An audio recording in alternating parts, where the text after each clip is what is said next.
Hello, everybody. All right, we're here yet again. Welcome to our channel. I want to show my shirt. You see, that's my logo. That's how we start, yeah? That's how we start.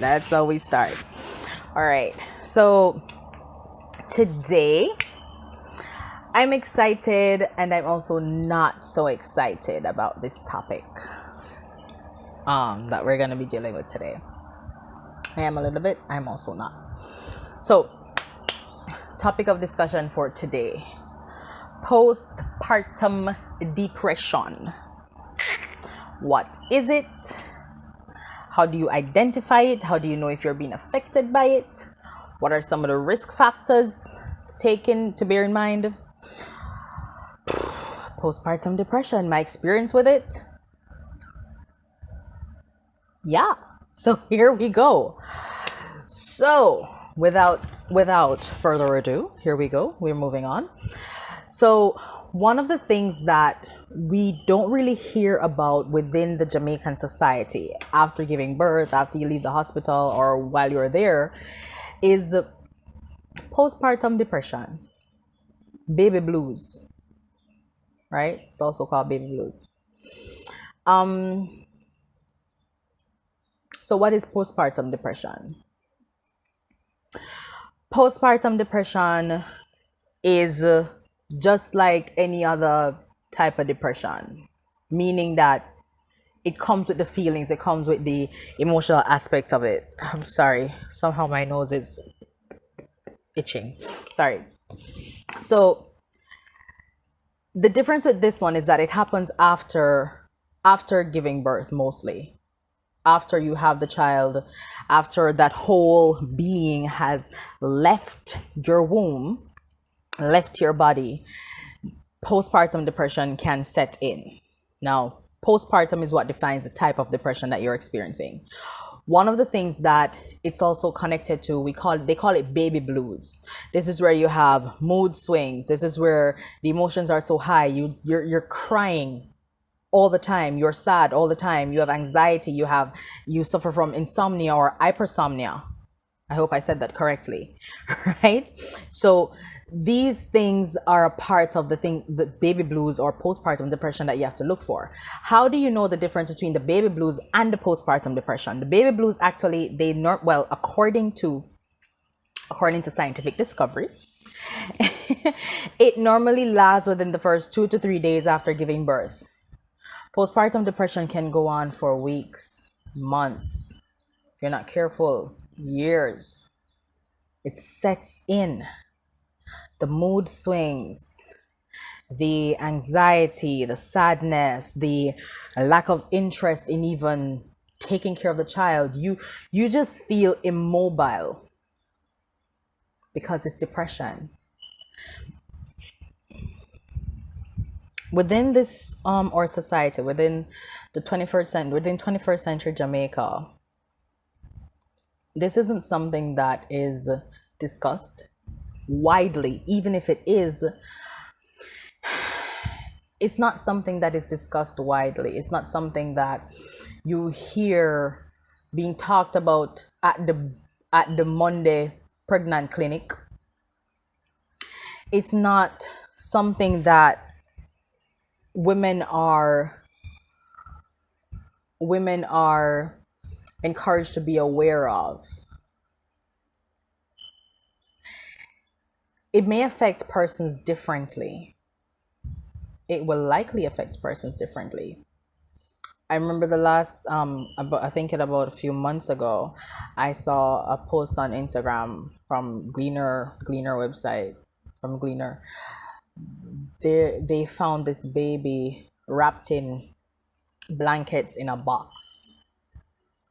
Postpartum depression, or there's one out of two things. The first thing that's going to come to someone's mind, the mother dash for the pitney. She don't want it. But come on, in this day and age that we live, if somebody don't want the child, or if you don't want to be pregnant, I'm not gonna be afraid to say it. Abortion is out there, And I don't care how people want to make it seem like it's such a taboo. We know say it happens. We know it is done. Come on, right? Let's be realistic here. If someone finds out that they are pregnant and they don't want the pregnancy, they don't want the child, abortion is easy. 1, 2, 3. Why carry the child to full term, have the child, and then discard of the child, throw the child away basically? Why would someone do that if they aren't depressed, if they aren't going through something some mental downtime? I shouldn't say downtime, that's a bad choice of word, I'm sorry. If they aren't going through some mental issues that cause them to do that, some emotional issues that cause them to do that, it just doesn't add up, does it? So postpartum depression is something that we need to be educated about. All right? It happens. It happens. It really happens. Before I get into my experience with postpartum depression, I want to talk a little bit about what might cause it and what it might affect on what its effects are or likely will be on women. So there is actually no specific cause of postpartum depression. There's no specific cause. But what you need to bear in mind is that the physical and emotional issues play a part, play a big part. So you see, I remember when I was still pregnant, and I would go to the doctor, and he would say, because I had an OBGYN, and he would say, what's your support like? I was like, my support is good. My parents are on board, blah, blah, blah. My support is good. And I never knew why he was stressing that. Every time I went for a visit, that's one of the questions he asked me. And I was like, I never understood. I never thought much of it because I just answered the question and we move on. But after I experienced what I did, after I have read articles, after I've seen videos, after I've heard person's stories, after I've seen it, I realize and I understand why he was asking me these things at that time. And also, after my son was born and I would take him to the doctor to get his shots, and he would be writing up the passport thing for the immunization thing after giving him his shot, and he would ask about support. And I never thought about it then either. All right? So this is the importance. Support is so important. So that is what I mean when I say, why is my nose itching? Sorry. That is what I mean when I say physical and emotional issues play a big role in the causes of postpartum depression. A person is less likely to go through postpartum depression unrecognized when they have that support. I said less likely and unrecognized when they have that support, because the people who are around you and who are supporting you, they will figure it out. They will see it. They will realize that, okay, something is off, right? And their interest in your well-being will cause you to open up, will give you that opportunity to speak out, to tell what you're feeling, if you have that kind of support, right? Now, one of the things that that many persons don't understand, oh my God, physical changes of the woman's body.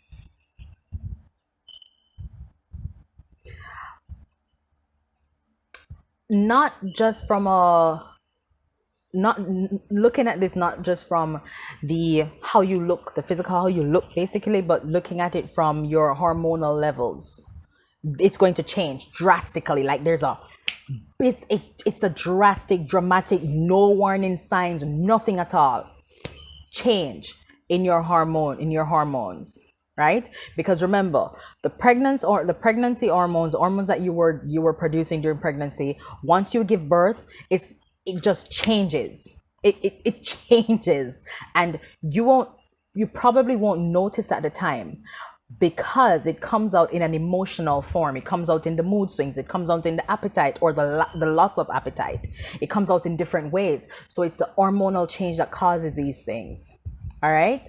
I remember. I just forgot my thought. I just forgot my thought. I was talking about hormonal changes. Yeah, the drop in the hormones. Now, I remember when I was pregnant, how I felt being pregnant was completely different from how I felt after having my child. And the connection I was going to make with the dramatic or drastic change in the hormones is this: you're having contractions. And I'm pretty sure every mother can attest to it. If you never did a C-section, right? You're having contractions. Because my labor was induced. Because this baby was so comfortable. I was making sure he was comfortable. I was comfortable. I wasn't even ready, right? So my labor was induced. And the contractions are coming on and they're coming on. And I'm saying things. And the nurse is like, Renee, breathe through the pain and stop chat foolishness. You cannot do a C-section now. Breathe through the pain and stop chat foolishness. And here's the magic. It's like, I can't explain it. I went into the delivery room and I was in labor I was in the delivery room because the labor started from like 9 o'clock the night before. So I was going through delivery for about an hour because my baby was also stuck in the birth canal because I couldn't push him out, and they had to do an episiotomy and slice and dice things and then just use the forceps and pull him out. Now, the moment he left my womb, the moment he left my body, instantly the pain is gone. And it was fascinating because I'm like, but pain gradually decreases. Have you ever had a belly ache and it's intense and then it gradually decreases? Not this one. The moment the baby is taken out of your body, it's like the baby goes with the pain. That's how dramatic it is. That's how drastic it is. Instantly, like literally, no pause, no break, no nothing. Bam. Instantly. Baby pulls out, pain is right behind. Like no delay, nothing at all. And I found it fascinating. I was like, damn. It's like he wasn't even there. But the hormones change right then and there. They start to change because the body realizes that something different is going on. We've been like this for the past 8.5 months. Something has changed, something's different. So the body realizes that, so the hormones try to recalibrate. No warning, no nothing. You just start to feel a certain way. You just start to experience a certain thing because the hormones are changing. And because we're not cognizant of what's happening, we don't know that this is what's happening in our bodies. It comes off as mood swings. It comes off as anxiety. It comes off as sadness based on how the hormones change. And this is the emotional side of it. It comes off as fear. And this is the emotional side of it. Now, what was my experience with postpartum depression? I didn't even know I was suffering from postpartum depression or baby blues, because it didn't last very long. I deliberately ensured it didn't. Those feelings didn't last very long. Here's when I realized that something was wrong with me. 2 months after my son was born, I went back to work. Let me back up a little bit. About a month before I gave birth to my son, my mother insisted that I move back home. Since my first child, they're going to help. So I moved back home. I trust my parents, right? So I moved back home. Gave up my apartment, moved back home. So 2 months after my son was born, I was still home. Now my reason for being home is because I like daycares. I don't like daycares. But that's a whole different story. I don't want to terrify people who leave their kids at daycares. I don't like daycares. I don't.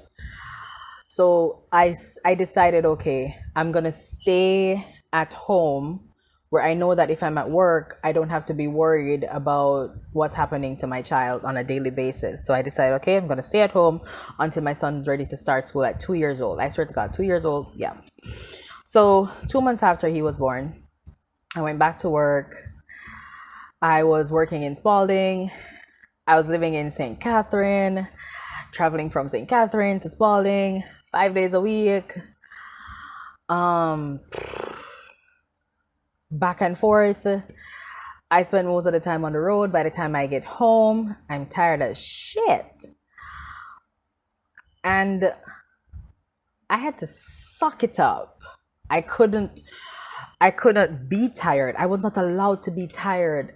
It all happened so fast. Even for the 2 months I was on maternity leave.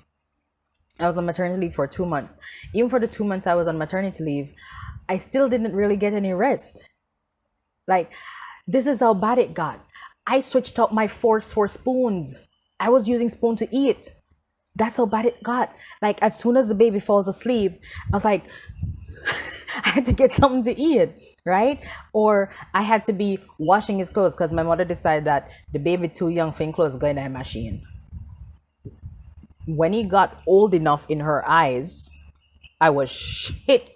I was like shit happy because I was like washing my son's clothes for like 2-3 times a week because they don't want it bank up for me. They don't want it get too much. So I was dealing with that. I was hardly getting any sleep, and they always say, sleep when the baby asleep. You can't sleep when the baby asleep, but you have a million things to do. How that work? How that going work, sir? Right? So I had all these things doing. I had this back and forth, and there, I never took a breath. I never took a breath. And this is the reason. I never really asked anyone for help, even though I was living at home. I never asked anyone for help per se, because I remember when I was pregnant and when I had my son, the first thing my mother said was, your child, your responsibility. And what I understood from that was, put your child first. Yes. Good advice. But what I understood from that was, not call me for nothing. That's what I understood from that. That's what I took from that. And growing up, I even through college, I was this person who, I didn't ask people for anything. I didn't depend on anyone. Ask anyone I've dated. This girl don't ask nobody for nothing. If I get something from a boyfriend of mine, or if we're dating and I take things from you, it take a while for me to even accept it, because I grew up with the notion that if you allow persons to get too familiar, in other words, they're going to thump in your belly and kick in your body. They're going to take step at you, right? And they're going to use that against you, or they're going to make it feel like they're above you or them in charge or whatever, because they feel like, say, them run things because them help you. I don't like that. So I decided that I am never going to give anyone that power. So I've always been in that frame of mind of being independent per se. Right? So when my mother said that to me, I don't know why my nose keeps itching. When my mother said that to me, that's the first thing I thought. No call me for nothing. No bother me. If you see me do this, or if you see me do that, your child, your responsibility. That's what I understood from that. And I took that. And for the whole time I was there on maternity leave, I never asked anybody to watch him. I never, because I didn't do anything until he was asleep. Didn't do anything until he was asleep. So as soon as he falls asleep, I put him in the cot, put the mesh thing over him, turn on the fan so no mosquito, no nothing. And I go to the washing area, I wash him clothes them. I get up every morning, make his breakfast. I get up. Since my son has been born, I never sleep past 6 o'clock. Up to this day. Right? Can't sleep past 6 o'clock. So all these things I never asked anyone for assistance. Yes, if they decide to chip in or watch him or whatever, no problem. But I'm not going to get up and say, ropes, right? Boom. No. Because my child, my responsibility. Now, I never took a breath, never got a break, nothing at all. So 2 months after, went back to work, dealing with the high school students, traveling back and forth. When I get home, tired as shit. Sometimes I don't even know myself. And I have to just push that to the back of my mind. Baby time. My mother had a friend, and she, oh my God, she's amazing. She was the one who was taking care of my son. She would come by the house to stay with him until I get home from work. So she would come by the house after my mother goes to work, because I would leave like at 5:30 in the mornings. 5:30 in the mornings thereabout. So she would come by the house after my mother goes to work to stay with Zai, and she would be there until I get home. She would be there until I get home from work, because I'm not getting home from work until like sometimes some bad 6 o'clock, right? And I was not the kind of teacher who stay back after school. No, me have to go too far. Me have to take million taxi if you reach where me I go, right? So I remember one night, all these things were happening and everything was just happening one after the other. Bam, bam, bam, bam, bam. No break, no nothing. And I remember one night I got home from work. I was so tired. I was so tired. I want to sleep. The baby woke up in about sometime around 10. I never got to sleep before that, because when I got home I was marking papers. You can't make the essay them bank up on you. So I was marking papers. So I never got to sleep that and I never went to sleep, and the baby woke up and he started crying. Oh my God. And he wouldn't stop crying. And he's crying and he's crying and he's crying. And my parents gone to them bed, them lock them door, like them lock it so tight, not even ear I go underneath it, we are locked tight. And I am up and down the hallway with the baby, and I'm like, I am crying, baby's crying, I am crying. I'm like, please go to sleep, please go to sleep, please go to sleep. And I remember I went back into my room, put on the baby on the bed, and a thought came into my head. To this day, I regret it. A thought came into my head. Shut him up. That's it. Shut up the baby. And the moment it came, I thought about it for a few seconds. I kid you not. I thought about it for a few seconds. And I look at Zaire, and he's just there squirming helplessly. And he's squirming and he's crying, and I'm at wit's end. I don't know what else to do. I was like, what else am I going to do? Because I'm doing everything. He's not hungry. He's dry. He's clean. He's cool. It's everything that I could possibly do to make him comfortable. And he was just crying. And I thought about it. And not my proudest moment. But that night, when I thought about that, I started crying. I'm like, oh my God, how could I possibly think about putting my baby out, shutting him up? And we all know what I'm saying, all right? So, how could I possibly think about that? And I noticed the change. I noticed that I started to pay attention to how I was feeling, pay attention to what I was going through. And I never knew I was going through postpartum because every time I felt a certain way, push it back, like ease it off, right? Every time something comes up and I'm like, shit, I'm so tired. I need a break. I push it to the back of my mind. Nope, no break, no nothing. Your baby, you need to take care of this child because he's priority. But I noticed something different in my thoughts that moment when the thought was shut up the baby, or shut him up, rather, shut him up. And I started to be more mindful. Not instantly. Oh, sorry, a ring. Not instantly, but gradually. And I started to read, I started to do some research because I wanted to really understand where this feeling came from. I wanted to understand, why do I feel like this? And I love my baby to death. I love him like crazy. Where did this feeling come from? How could I possibly feel like this? How could I possibly feel like, okay, I am tired, so shut up the baby?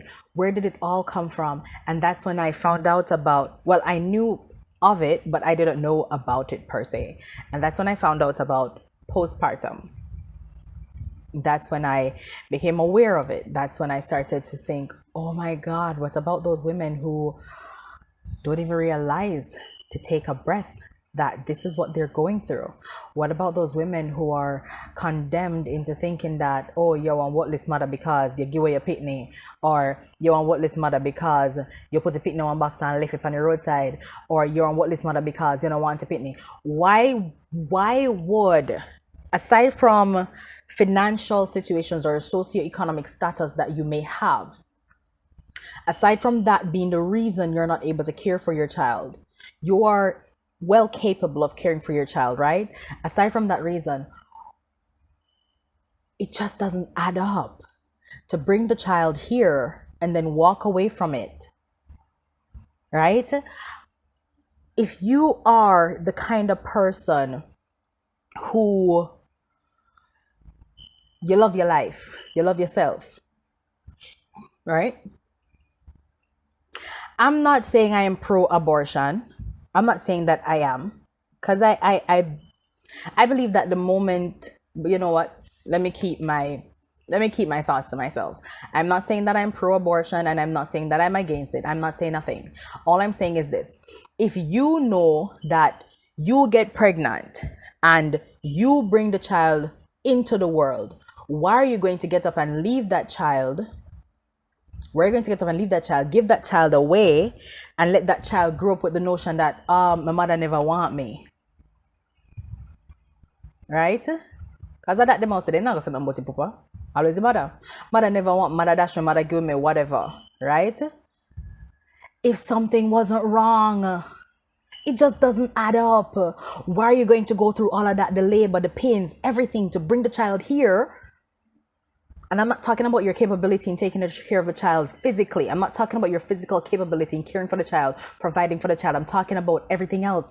Why would you do that if something wasn't wrong? Something had to be wrong. Had to be.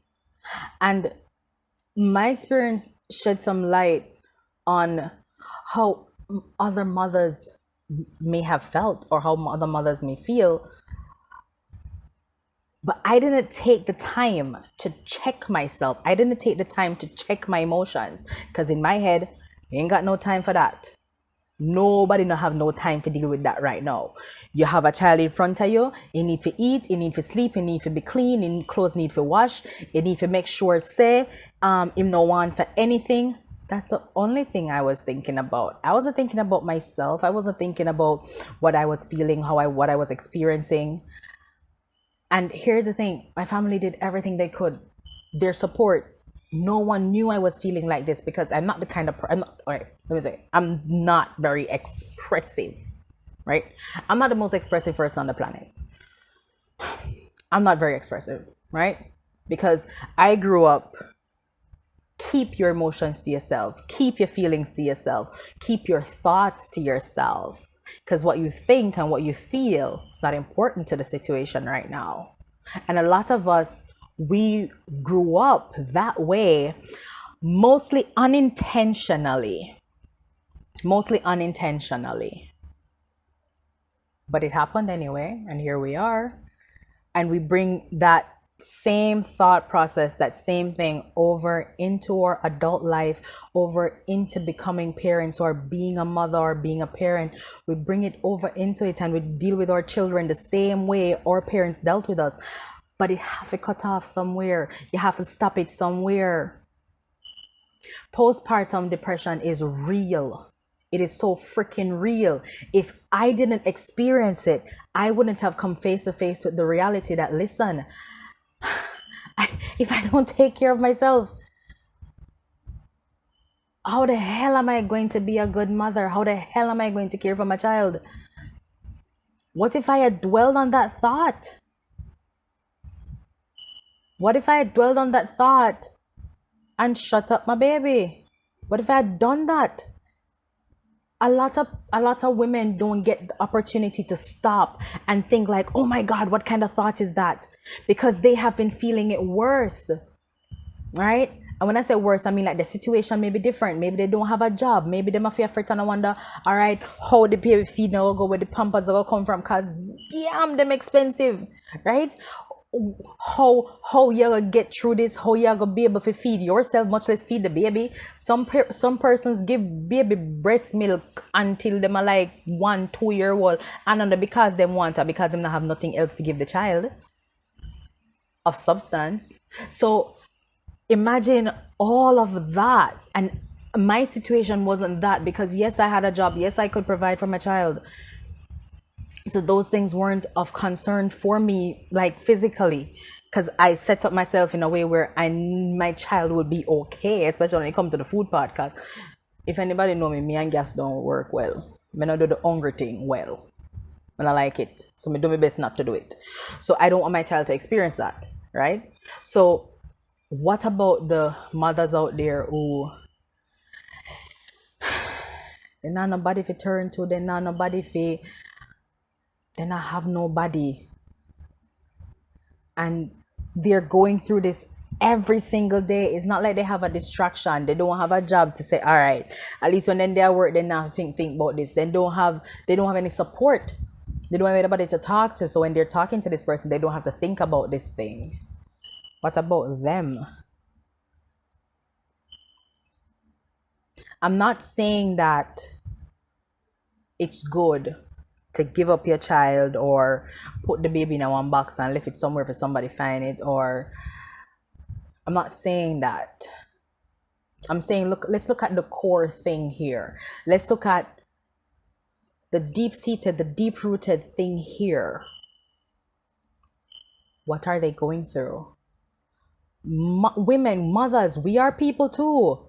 We have feelings too. Imagine a girl getting pregnant as a teenager. What is she going through mentally? What is she hearing every day? Why people make it seem like the pregnancy at the end of the world is not the freaking end of the world. Baby born, baby grow, baby turn big man, that's it. Big woman, that's it. Right? Life still goes on. But one of the things that people don't realize and don't pay attention is that pregnancy, becoming a parent, becoming a mother, it changes everything. It changes, and I'm not just talking about the physical aspect of it where it changes your whole freaking body. I'm talking about the fact that it changes you mentally. Whether you keep that child or not, whether you're the one raising the child or not, it changes you mentally, it changes you emotionally, it messes you up if you're not careful. It will drive you insane if you're not careful. And these are the things that are not talked about. These are the things that are not discussed. These are the things that mothers to be are not aware of, because those of us with the experience, we don't talk. We don't talk about what we have been through. We don't shed light on anything. Everybody to themselves, and everybody feel like say, hey, their information is just for them. Bullshit. What's the point of going through something if you're not going to share it to help someone else? Huh? My son would be like, huh? Right? What's the point? You know? So the time we spend, I am not even going to touch on the, oh, you breed too young, something, or you breed and drop out of school. I'm not even going to touch there. So I'm going to touch on the fact that, okay, you're pregnant. Now what? Now what? Okay, they're pregnant. Now what? How are we going to move forward? How are we going to help them to understand that you're not inadequate, you're not insignificant, you matter, you are loved, you're cared for? How are we going to let them know that? How are we going to let them feel that? How are we going to let them sense that? Because they don't get that. They don't get that. Right? If you as a grown-ass woman get pregnant outside of marriage, this is the thing with Jamaican society. If you as a grown-ass woman get pregnant outside of marriage, whether you decide on the child or not, and get pregnant outside of marriage, you are looked on differently compared to the woman who is married. Yeah, you're looked at differently. You are judged differently. And you're a grown-ass woman. So imagine what the teens are going through. Imagine what they're experiencing. I'm pretty sure that no teenage girl goes around and say, "Oh, I want to be a teen mom." No. Okay, let me take that back a little bit. Because I've seen some crazy people out there. Right? But basically, if you were to think about it, no teenager grows up and say, when they become a teenager, oh, I want to get pregnant as a teenager. No, I'm not saying pregnancy is not the end of the world. Yes, but when you're not, it makes it a little less problematic. But so you are. So what? How do we move from here? How do we help to support them? How do we help them to understand that there's so much to prepare for? How do we help them to understand that there's much more to you than what you think? How do we help them to understand that I am here to help you cushion it? I am here to stand with you, not against you, not to tell you that you don't matter, or not to tell you that you're one dirty girl because you breed and drop out of school, not to make you feel inadequate or insignificant like you're nobody. How do we help them? We help them. This is how I think we help them. Start with educating them. Fine, they got pregnant, big whoop. Us done gone through the gate, can't catch him back, right? Moving forward, right? So educate them. Not just educate them objectively, but educate them subjectively. Bring forth your experiences. Talk about, okay, this is what I've been through. So yeah, I may be a grown-ass woman. I may have a job. I may be able to take care of my child. I may have gone to university. I may have done this. I may have done that. But I've still been through these things. The same things that you are going through right now, I have been through it. And yeah, how did I deal with it? What did I do? What did I learn from it? How can my experiences help you? How can I help you to feel more secured? How can I help you to move on to the next chapter of your life? How can I help you to be more prepared? What the point are you keep your experiences to yourself? What the point are you keep yourself away, like being distant and not sharing? What's the point? Your situation might be able to help someone. I swear to God, I don't know why my nose keeps itching me. Your situation might be able to help somebody. Why not? What you get for your benefit from keeping it to yourself? So we need to let mothers become aware of the possibility of this happening. We need to let mothers become aware of the importance of the support. Yes, when you go to the doctor, when you go to the clinic, them ask you, what is your support system like? Nobody now gonna say nobody now help them. All when time are you alone. You're not gonna say that because what? If you love your pitney, you're afraid to then take your pitney from you. So you're not gonna say, are you alone and so my time a baby a cry and you have to do other things, or you have to do this and you have to do that. Nobody now gonna say, my support system is shit. Nobody now gonna say that. Right? So it's just basic questions that they ask, but it has so much weight. It has so much weight. And we need to create a community. We need to do better than this, right? Fine. Mother's Clinic. Mondays, Mother's Clinic. Do something for them. Talk to them every freaking week. And let them know that these are the things you need to expect. And here's how I don't know if they're doing it now because I had my son 6 years ago. But I went to the mother's clinic twice in order to get onto the maternal unit because I was doing private up until I was about to have my child. So I went to the mother's clinic twice. Twice, I think twice. To get onto the maternal unit because I was no longer in Mandeville, so I had to, yeah. And none of that never did happen when I was there. I mean, granted, I was dying to get out of there, but none of that happened when I was there. There was no, yes, they talk about what your body will go through. They talk about the physical aspects of things. And I remember once a nurse came in and they talk about what to expect, how to deal with the baby. I'm just trying to remember because I'm pretty sure I cannot recall hearing about the emotional or psychological aspects of it. If they have, granted, my apologies, but this was 6 years ago for me, for my experience. I don't know what's happening now, but if they have, that's good. That's so damn good. But we need to take the initiative. We need to put it out there. We need to sensitize not just the mothers, but we need to we need to sensitize those around them, their supposed support system. We need to sensitize everybody. It's hard. It's not easy. And it's even harder when you're a single mom. It's freaking hard. But when your child smiles, when he hugs you, when he says, I love you, oh my God, your day is made. You're hungry and you're not hungry again for 2 minutes, right? But what I'm saying is postpartum depression is real. It can't get no realer than that. It's real. And it affects us differently. We react to it differently. Some of us don't know what we're going through. Some of us don't know what we're experiencing, and we deal with it differently.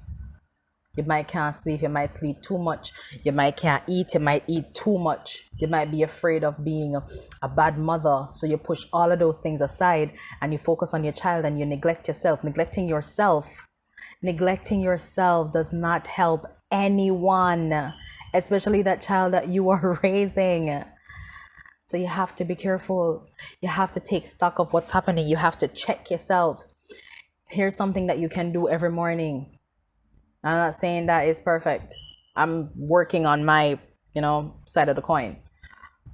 Every morning when you open your eyes, before you get out of bed, before you do anything at all, or even before you go to bed, as you wake or before you go to bed, you choose. take a minute to check yourself. Take a minute to analyze your emotions, your feelings, your mental state. Try to understand, okay, how am I feeling now? As you go through your day or as you go through time or your life, you can start checking your emotions when they come on to you, when they start to affect you. You try to check them. Okay, how am I feeling now? Where is this coming from? Where's the thought process that is connected to this emotion? So we can be more emotionally aware, so we can know when something is really different, when something is really wrong. Because I mean, it's real. It is so real. Can't get any realer than it already is. So I know this video is a little long, unintentionally. Oh my God. So I'm gonna close out with another Jamaican saying that parents say to their kids. I have something written down. Where did I put it? All right, here it is. All right, so this one is very common. Very, very common, because even me say it to my son. All who can't hear must feel. So you, so you see, if you keep doing something, like my kid is like this, he will jump on the bed. He will jump and jump and jump, and he doesn't like to jump in his bed because it said it's not bouncy enough. So he will be in my bed and he'll jump in and jump in and jump. Zaire, stop jumping on the bed. Zaire, stop jumping on the bed. Zaire, stop jumping on the bed. And you will ask, why, mommy? And I said, because if you jump on the bed, you might jump off and get hurt. Stop jumping on bed. You see, if I keep telling him, all right, I'm always having to tell him. But let's say in a particular day, I keep telling him for more than 5-10 times. I'm not saying it again. When you jump and lick up, you just hold on that until you feel better. And the thing is, that don't even affect him. He goes back to jumping on the bed. But that's what all who can't hear must feel really means. If the parent keeps telling you, stop do this because this might happen, stop this, and you're not hearing, when you get hurt, when you drop or something, you just hold on that, you feel it. You feel it. So you can't hear, you're going to feel it. So that's what that means, right?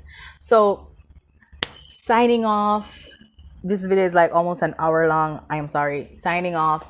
I just want to say, for all the mothers out there who are dealing with the emotional stresses, the financial issues, the back and forth with the socioeconomic status that you're in, or that you feel you are in, just know that you're not the only one going through it.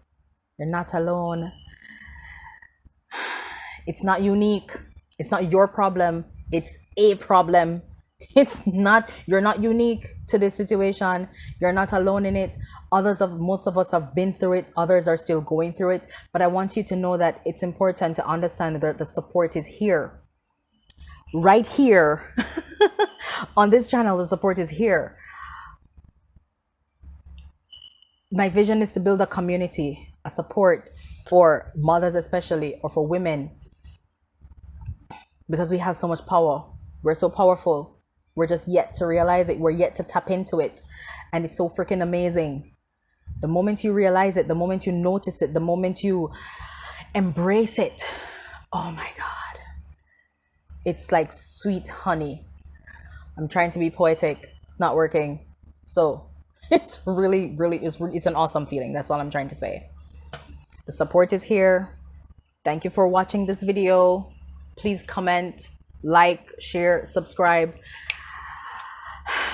And I'll see you guys soon. Goodbye, everybody. Bye-bye.